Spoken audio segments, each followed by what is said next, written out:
हम कर रहे हैं नवतत्व 9 एलिमेंट्स इन जैनिज्म। तो 9 एलिमेंट्स कौन कौन से हैं? जीव, अजीव, पुण्य, पाप, आश्रव, संवर, निर्जरा, बंध और मोक्ष।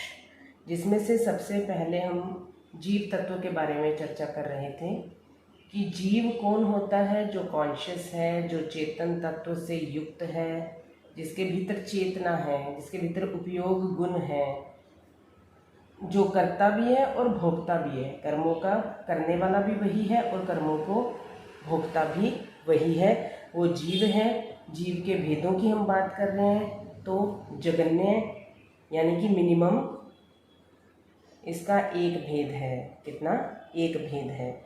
और मध्यम हमने देखे कि उसके 14 भेद हैं, यानी 2 से लेकर के 14 तक के भेदों का वर्णन हमने कल किया। और तीसरा है उत्कृष्ट। उत्कृष्ट यानी कि मैक्सिमम कितने भेद हैं इसके? अगर फुल डिटेल करें तो 563 भेद इसके बनते हैं। तो जिसमें से एक भेद कौन सा था? उपयोग गुण। कि उपयोग का जो गुण है वो सभी जीवों के अंदर होता है। उस अपेक्षा से देखा जाए तो जीव का बस एक ही भेद है। उसके बाद 2 से लेकर के 14 तक के भेद हमने कल कर लिए। आज हम करेंगे उत्कृष्ट भेद कितने हैं। जीव के उत्कृष्ट 563 भेद हैं, तो वो कैसे बने? जीव तत्व, जीव के 563 भेद। जीव को हमने मेनली 4 कैटेगरीज में डिवाइड किया था: नरक, तिर्यंच, मनुष्य और देवता। नरक के 14 भेद होते हैं, डिटेल हम अभी करेंगे। त्रियंच के 48 भेद होते हैं, डिटेलिंग अब करेंगे। मनुष्य के 303 भेद होते हैं और देवताओं के 198 भेद होते हैं। जब इन चारों का टोटल किया जाता है तो ये आते हैं 563 भेद। ठीक है, अब एक एक करके करेंगे। पहले नारकी के 14 भेद कौन कौन से हैं। नरक कितनी होती हैं? जैसा कि आप सबको पता है कि नरक कितनी है? 7 नरक हैं। उनके नाम और उनके गोत्र, ये 2 चीज़ें अक्सर हमें आगमों में पढ़ने को मिलती हैं कि उनके नाम और उनके गोत्र क्या हैं। ठीक है, पहला, दूसरी नरक, तीसरी नरक, चौथी, 5वीं, 6ठी और 7वीं नरक। ये 7 नरक है। ठीक है, 7 नरक में से सबसे पहले नरक का नाम है धम्मा, सेकंड का है वंशा। धम्मा, वंशा, शीला, अंजना, रिठा, रिठा ट के नीचे ठ, रिठा, मग्घा और माघवई। माघवई।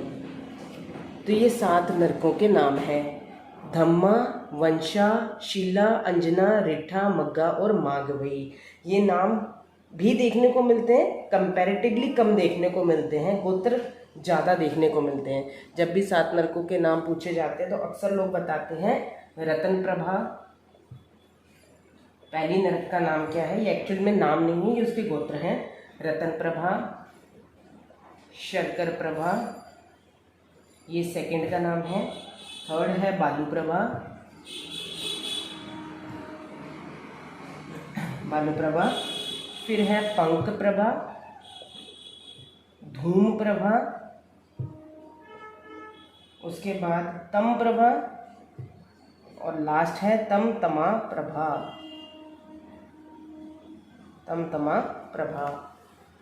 अब देखिए, ये तो 7 नाम हुए धम्मा, वंशा, शीला, और ये इनके गोत्र हैं। जो गोत्र के नाम रखे जाते हैं वो वहाँ के एटमॉस्फेयर के अकॉर्डिंग रखे जाते हैं कि वहाँ का एटमॉस्फेयर कैसा है, वहाँ का वातावरण कैसा है, वहाँ का कॉस्मोस कैसा है। तो रतन प्रभा के नाम से ही क्लियर है कि जो फर्स्ट नरक है उसके अंदर रतन ही रतन बिखरे हुए हैं। पृथ्वी के ऊपर प्रथम पृथ्वी है रतन प्रभा, यानी कि वो रत्नों की बनी हुई पृथ्वी है। लेकिन वो रतन इतने तीखे हैं, जैसे यहाँ पर हमें छोटा सा कंकर भी चुभ जाता है तो हमें कितना पेन होता है, वहाँ पर इतने तीखे तीखे रतन हैं कि उसके ऊपर अगर नारकी का पैर पड़ जाता है तो वो आर पार हो जाता है।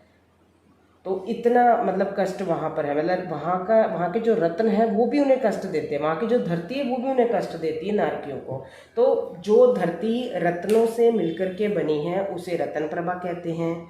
शर्कर प्रभा, जैसे शर्करा होती है, एक धातु है ये भी, तो वो शर्करा से मिलकर के उस शर्करा की बनी हुई धरती को शर्कर प्रभा कहते हैं।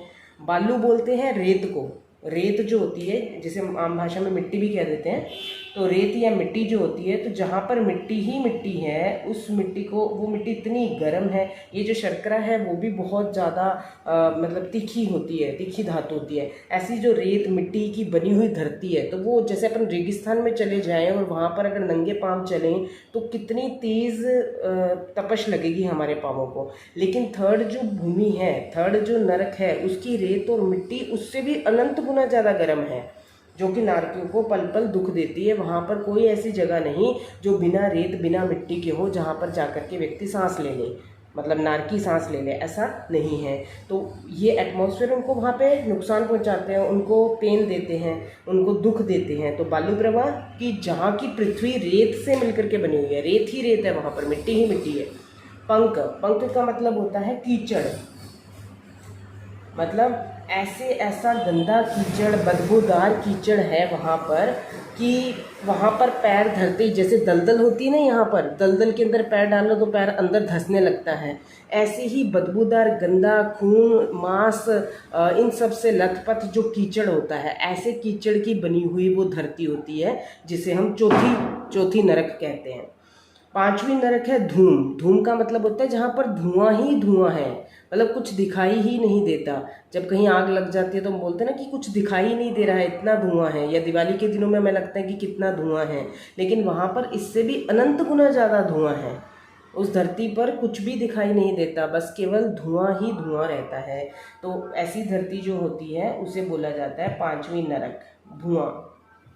फिर छठी नरक में तम मैंने अंधकार, अंधकार ही अंधकार है, हाथ को हाथ नहीं दिखे इतना गहरा अंधकार। यहाँ की जो अपन बोलते हैं अमावस्या की रात्रि होती है, अमावस्या में कितना घोर अंधकार होता है, अगर कहीं लाइट ना जलाएं तो बाहर निकले तो कितना घोर अंधकार होता है ना, तो उससे भी अनंत गुना ज़्यादा अंधकार छठी नरक के अंदर है। और सातवीं नरक है तमतमा प्रभा। तमतमा मैंने घोराती घोर अंधकार, मतलब बहुत ज़्यादा, इतना ज़्यादा अंधकार कि एक रोशनी की किरण भी वहाँ नारकियों को दिखाई नहीं देती।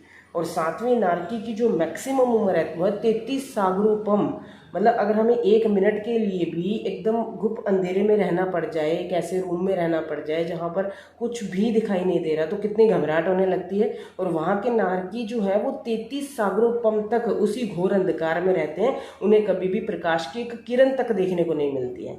लेकिन उनको सांस कब आता है कि जब कोई तीर्थंकर का कल्याणक होता है या जब कोई तीर्थंकर जन्म लेते हैं, तब एक पल के लिए, जब उनका जन्म कल्याणक होता है तीर्थंकर का, तब एक पल के लिए नरक में भी प्रकाश हो जाता है। तो बस उस समय उनको थोड़ा प्रकाश, थोड़ी राहत मिलती है नारकी के जीवों को, वो भी एक पल के लिए, अदरवाइज वहाँ पर घोराती घोर अंधकार है। तो ये 7 नरक हैं, 7 नरक के 7 गोत्र हैं, तो नरक 7 होती हैं। अब ये सातों नरक के जो जीव हैं वो पर्याप्त भी हो सकते हैं और अपर्याप्त भी हो सकते हैं। तो 7 को 2 से मल्टीप्लाई करेंगे तो 14 आ जाएगा। तो नारकियों के हमने कितने भेद देखे? 14 भेद नारकियों के होते हैं, 7 पर्याप्त और 7 अपर्याप्त। ये सातों नरकों के अंदर जीव पर्याप्त भी हो सकते हैं और अपर्याप्त अवस्था में भी काल कर सकते हैं, यानी कि अभी पर्याप्ति पूर्ण नहीं हुई, बस समझ लो, कहते हैं ना नरक के द्वार तक जाकर वापस लौट आया, वो वाली बात है कि अपर्याप्त अवस्था में अभी जन्म नहीं हुआ था नरक में, उससे पहले ही वो वहाँ से काल कर गया। तो मतलब उसने कोई ऐसे कर्म किए थे कि जिसमें सिर्फ उसको कुछ पल के लिए नरक के करीब ही जाना था, लेकिन उसके बाद वो अपर्याप्त अवस्था में ही काल कर जाता है, यानी कि वहाँ से उसका आयुष्य पूर्ण हो जाता है पर्याप्ति पूर्ण करने से पहले ही। इस प्रकार हमने देखा 7 नारकियों के 14 भेद। तो ये हुआ नरक का वर्णन कंप्लीट। अब दूसरे आते हैं त्रियंश। त्रियंश के टोटल कितने भेद हैं? 48। तो त्रियंश के 48 भेद जब हम फुल डिटेल करेंगे तो उसके अंदर आएगा। एक त्रियंश ही ऐसा प्राणी है जिसमें एक इंद्रिय से लेकर के त्रियंश के 48 भेद।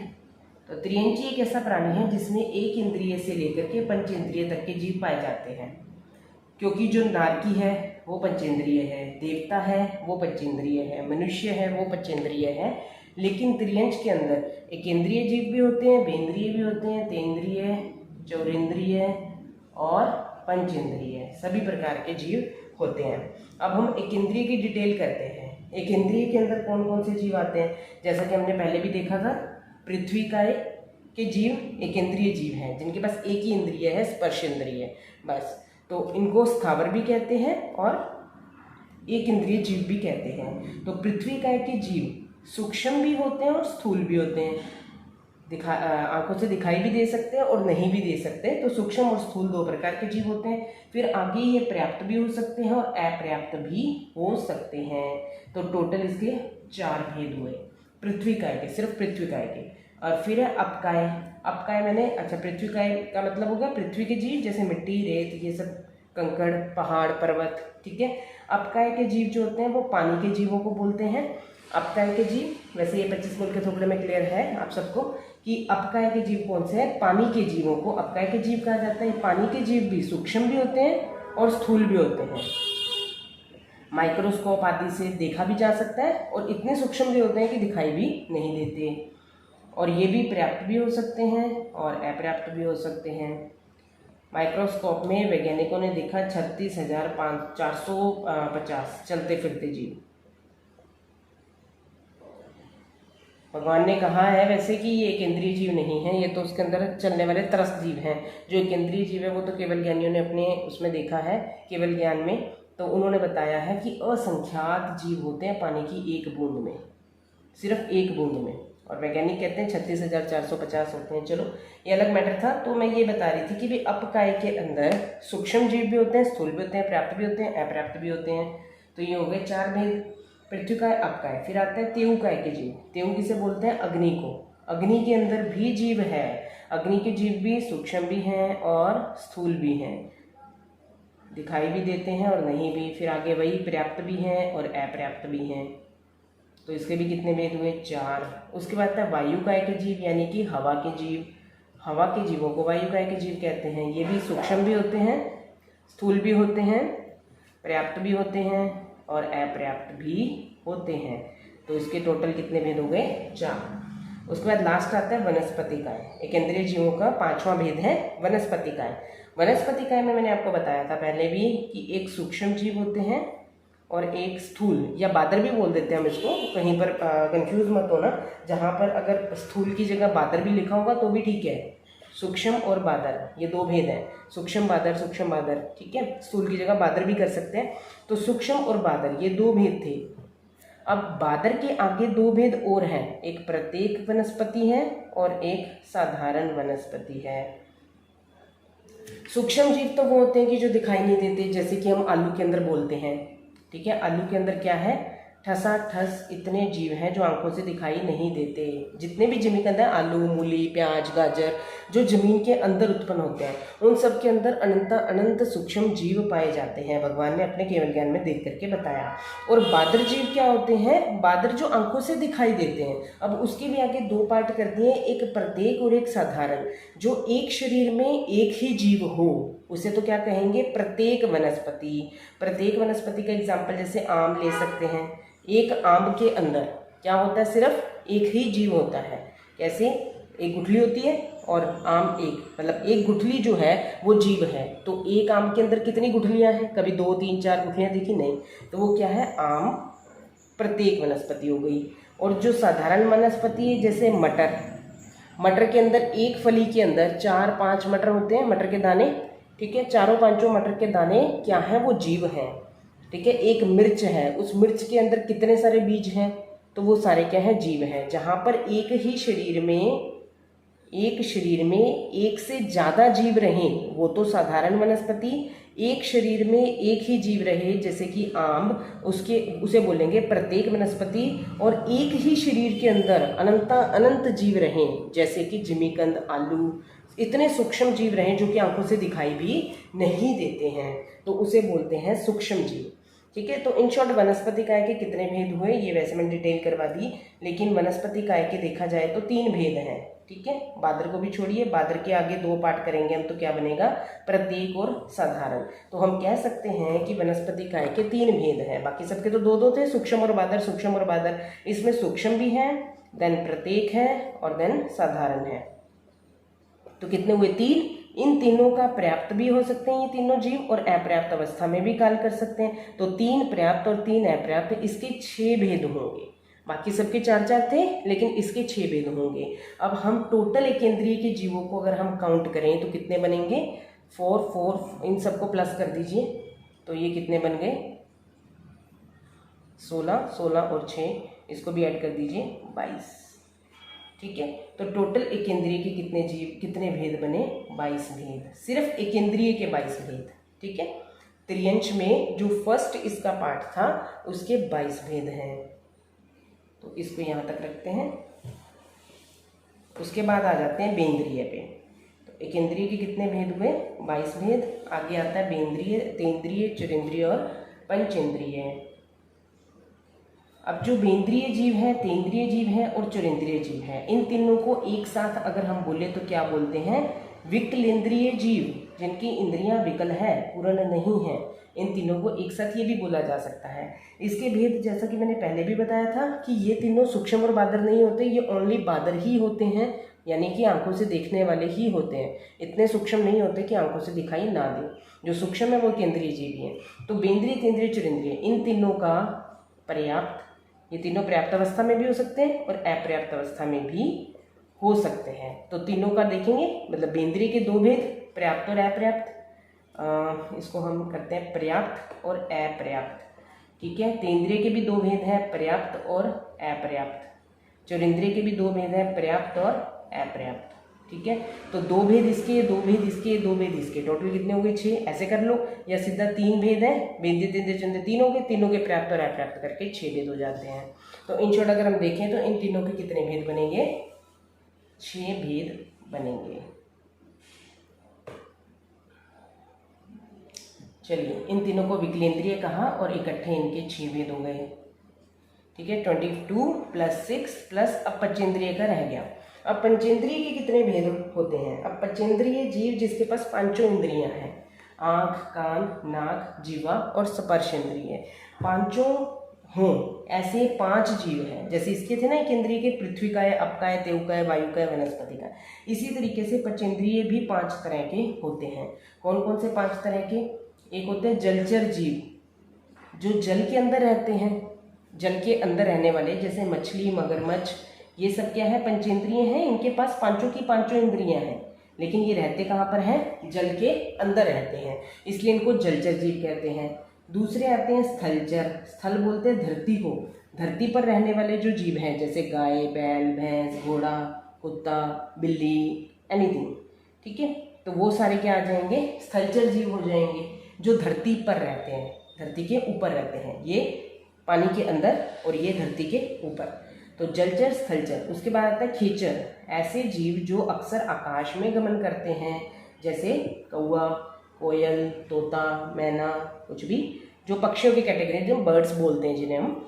ठीक है, तो वो खेचर जो प्राणी होते हैं जो आकाश में, खेचर बोलते हैं आकाश को, जो आकाश में चर मैंने चरने वाले, खे मैंने आकाश, चर मैंने विचरण करने वाले, तो जो आकाश में विचरण करने वाले जीव हैं वो भी पंचेंद्रिय है, बट उनको अलग कैटेगरी में डिवाइड किया क्योंकि ये उड़ सकते हैं, इनके पास पंख होते हैं।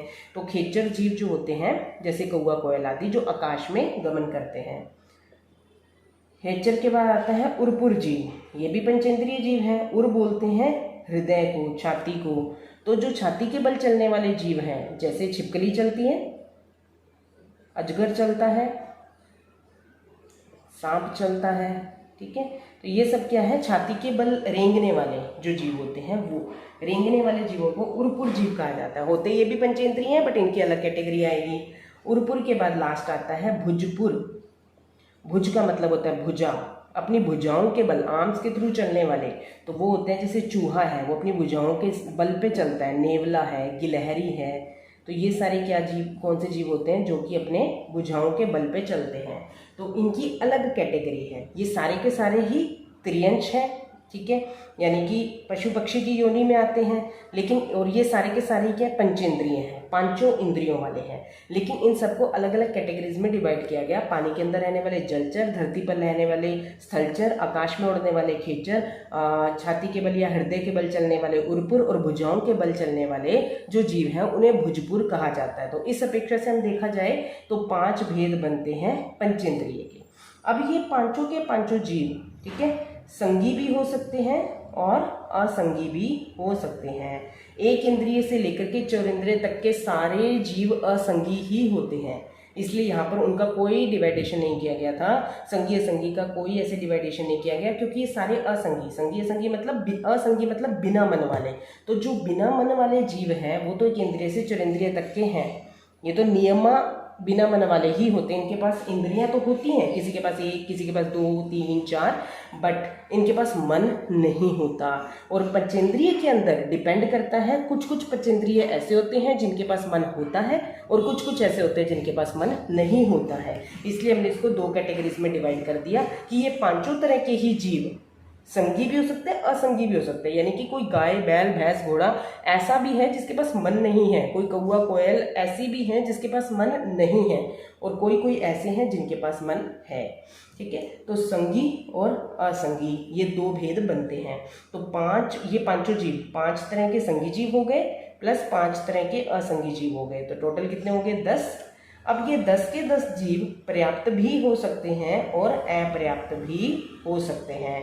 तो 10 पर्याप्त और 10 अपर्याप्त, तो टोटल कितने हो गए इसके 20 भेद, यानी 20 भेद।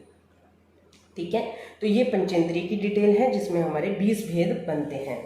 अब देखिए, अब हमने त्रियंच को कंप्लीट कर लिया। त्रियंच के सारी जितनी भी हम इसकी एक्सप्लेनेशन कर सकते थे, जितना भी इसको खोल सकते थे, हमने सारा खोल दिया।